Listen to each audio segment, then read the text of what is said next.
Gege Akutami just blew my expectations out of this world in the new leaks that we see for Jujutsu Kaisen Chapter 238, with Kashimo transforming yet again and Sukuna unleashing his full strength. Before we get started, please hit that like button, turn on the notifications, and subscribe if you haven't already to see more JJK content like this and help this channel reach special grade level. The chapter begins with Kashimo utilizing his curse technique to analyze Sukuna with X-ray vision. This kind of seems like a Six Eyes type of hack in the sense that it could probably see the flow of cursed energy, and after doing so, Kashimo states that Sukuna is perfect. The narrator then reveals that Sukuna is far more superior than any sorcerer, since now that he's in his OG form, he can use hand signs while having his other two arms free and chant non-stop since he has the extra mouth on his stomach. This is crazy. It is then revealed that in the past, Sukuna killed the 5 Void Generals in the Sun, Moon, and Star Squad, and even made a squad from the Sugawara clan retreat, who I believe they're referring to Gojo and Yuta's distant relative, like they said in JJK 0. Kashimo is literally awestruck and basically in love with Sukuna, referring to him as beautiful, but still goes on the attack, which is stopped by Sukuna, who grabs him and punches him, but Kashimo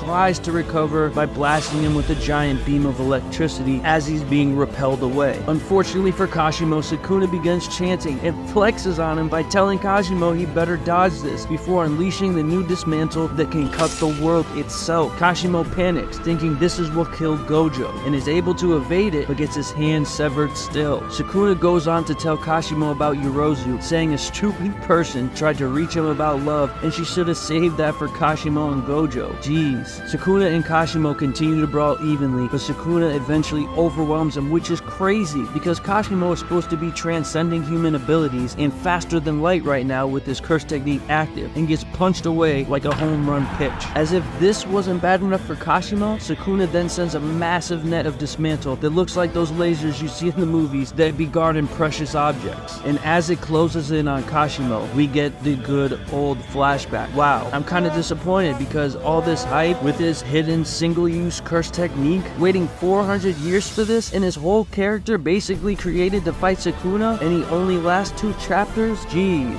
Sukuna then begins to give him the Jogo treatment, saying that both him and Kashimo are the strongest, which does equal loneliness, answering the question that Kashimo had asked him in the previous chapter. Sukuna then starts spitting facts, saying love is garbage, and he never relies on others to satisfy him. He lives on his own terms, killing who he wants if they're bothering him, or toying with them if they seem fun, and if they can't match up to him, that's their problem. Savage. We then flash back to reality, and the domain that Hakari and Urarame were fighting in breaks open, and we see Hakari rocking his typical smile. I kinda wish we got to see what happened in the domain, but we definitely will see how they match up soon. And at the same time, Sukuna notices that more people are arriving, which turns out to be no other than Higuruma and Yuji mother freaking Itadori. Let's go. Gege is in his Chef Boyardee mode, because not only has he been giving us banger chapter after banger chapter, things are about to get even more crazy, because Yuji has clearly undergone a transformation or activated a curse technique, because he has freaking claws, and his arms kind of resemble Piccolo's, to be honest. But the chapter ends with Sukuna taunting Yuji, asking him, what could you even possibly do, brat? Wow. This chapter is so epic, I'm gonna have to sit back and let it sink in for a little bit and make a whole separate video with my theories and predictions for chapter 239 when the official translations come out, because there's just too much to unpack here, and this video is gonna be way too long if I added it in here. But I'm so excited to get into Yuji's transformation or his potential curse technique, and if they even stand a chance right now with the level that Sukuna is performing at. So anyways, thank you guys for watching. I hope you enjoyed this video, and I'll see you again next time.